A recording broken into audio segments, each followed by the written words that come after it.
बच्चों, आज हम पढ़ने वाले हैं दैनिक जीवन में उपचयन अभिक्रियाओं के प्रभाव। उपचयन का मतलब होता है ऑक्सीकरण अभिक्रियाओं के प्रभाव। देखिए, संक्षारण है। संक्षारण क्या होता है? तो सबसे पहले अपन सिंपल शब्दों में समझ लें, उसके बाद तो हम आपको ये परिभाषा रटा ही देंगे। तो देखो, क्या होता है कि अपने पास एक लोहे का टुकड़ा है। अपन ने क्या किया, लोहे का टुकड़ा अपन ने फेंक दिया, ठीक है, बाहर डाल दिया। अब क्या होगा, पानी गिरेगा, है ना? हवा रहेगी बाहर, नमी रहेगी, तो क्या हो जाएगा, लोहे में जंग लग जाएगी। लोहे में क्या लग जाएगी बच्चे? जंग लग जाएगी। जब लोहे में जंग लग जाएगी तो वो खत जाएगा। अपनी भाषा में बोलते हैं कि यार वो उसमें भूरे रंग की वो परत जम गई है ना, पपड़ी जम गई है यार, ये खराब हो गया लोहा। तो धीरे धीरे लोहा क्या हो जाएगा, नष्ट हो जाएगा। हो जाएगा। तो यहाँ पर हम वही बताने वाले हैं कि जब कोई धातु अपने आसपास अम्ल, आर्द्रता आदि के संपर्क में आती है, तब ये संक्षारित होती है। इस प्रक्रिया को संक्षारण कहते हैं। बच्चा, ये बहुत आसान भाषा है।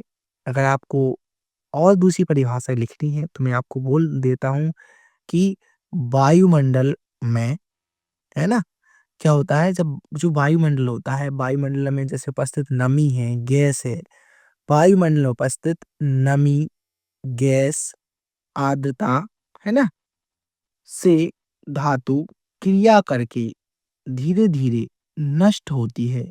इस क्रिया को संक्षारण कहते हैं। अगर ये भी परिभाषा आपको कठिन लग रही है तो हम सीधा बोलते हैं, धातुओं के सने सने नष्ट होने की प्रक्रिया संक्षारण कहलाती है। तो बच्चा, आपको समझना चाहिए कि संक्षारण क्या है।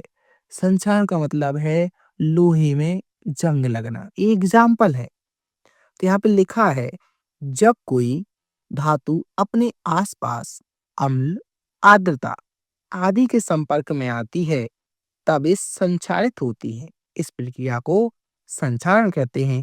चांदी के ऊपर काली परत आना, तांबे के ऊपर हरी परत चढ़ना और लोहे पर जंग लगना, ये सभी एग्जाम्पल संक्षारण के हैं। अब देखो, यहाँ पे एक क्वेश्चन आता है कि बताओ, लोहे की वस्तुओं को हम पेंट क्यों करते हैं? अरे बताओ, इतना सिंपल क्वेश्चन भी कोई पूछता है? हमारे जो घर में लोहे के गेट लगे होते हैं, हम आपसे बोले उस पे आप बारिश क्यों करते हैं? जब बारिश आती है, आपने देखा होगा, तो किसी किसी घर में होता है, जब बारिश आती है तो आपने देखा होगा, जो फर्शी वाले घर थे ना, वो लैंटर वाले गाटर डले रहते हैं जिसमें लोहे के, तो लोग क्या करते हैं, उस पे जो गाड़ी का जला हुआ आयल रहते हैं ना, जो जला हुआ आयल रहता है, वो लगा देते हैं। जला हुआ जो आयल रहता है, वो उस गाटर पे लगा देते हैं। क्यों लगा देते हैं? क्योंकि नमी ना पकड़े, जंग ना लगे, है ना, जो बाहर का एरिया रहता है। अब देखो, लोहे की वस्तुओं को जंग से बचाने के लिए पेंट किया जाता है। पेंट करने पर लोहे की वस्तुओं की सतह खुली नहीं रहती तथा सतह ऑक्सीजन और नमी के संपर्क में नहीं आती, जिसके कारण जंग नहीं लगता। सीधी सी बात है। जब अपन अपने जो लोहे की गेट होते हैं ना, लोहे के दरवाजे होते हैं, उस पे अपन बार्निश कर देते हैं। बार्निश क्यों करते हैं? क्योंकि जैसे अपन ने बार्निश कर दिया, अब पानी गिरेगा तो जो अंदर है लोहा, उस पे नहीं जा पाएगा और ऑक्सीजन भी उस पे क्रिया नहीं कर पाएगा। कहने का मतलब है, जंग से बचाने के लिए अपन क्या करते हैं, लोहे के गेट पे बार्निश करते हैं। तो क्यों करते हैं?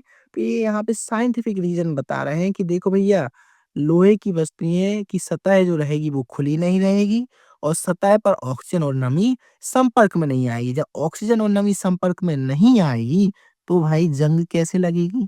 जंग नहीं लगेगी। ठीक है?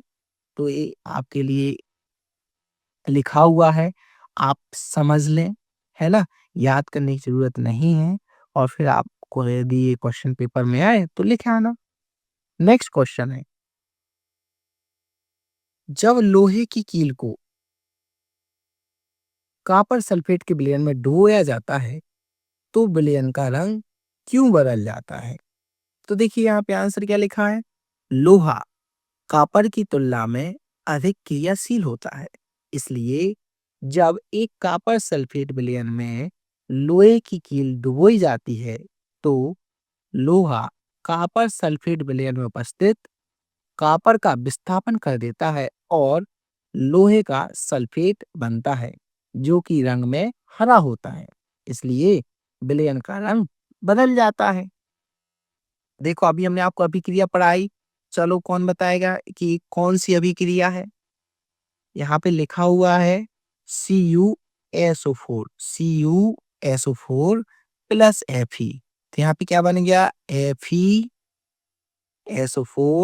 Plus Cu।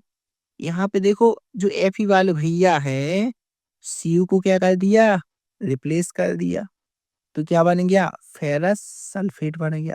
और ये किस रंग का होता है ये भैया हरे रंग का होता है। ये किस रंग का होता है हरे रंग का होता है। प्लस Cu यहाँ से क्या हो गया फ्री हो गया। ये विस्थापन अभिक्रिया का एग्जाम्पल है। किसका एग्जाम्पल है विस्थापन अभिक्रिया का एग्जाम्पल है। तो आपको ये समझ में आ गई अभिक्रिया कैसे हुई। विस्थापन अभिक्रिया हमने अभी पढ़ाई थी आपको पिछली क्लास में। आपने पिछली क्लास पढ़ी है ना तो आपको समझ में आ गया होगा। चलो इसके बाद नया टॉपिक है विकृत गंधिता। तो ये नया टॉपिक अपन नया वीडियो में पढ़ेंगे। कितना बचा है अपना चैप्टर देख लेते हैं। अरे आते गया बस इतना बचा हुआ है चैप्टर। तो ये चैप्टर नेक्स्ट क्लास में खत्म हो जाएगा। विकृत गंधिता से अपन अगली क्लास में पढ़ेंगे और ये चैप्टर को अपन फिनिश कर देंगे। उसके बाद अपन एक रखेंगे डाउट क्लास। ठीक है उसमें सारे डाउट आपके कवर किए जाएंगे और जो भी छूट गया होगा एनसीईआरटी कोई क्वेश्चन वगैरह है तो वो भी कवर कर देंगे। तो बताओ दोस्त कैसी क्लास लगी अच्छी लगी।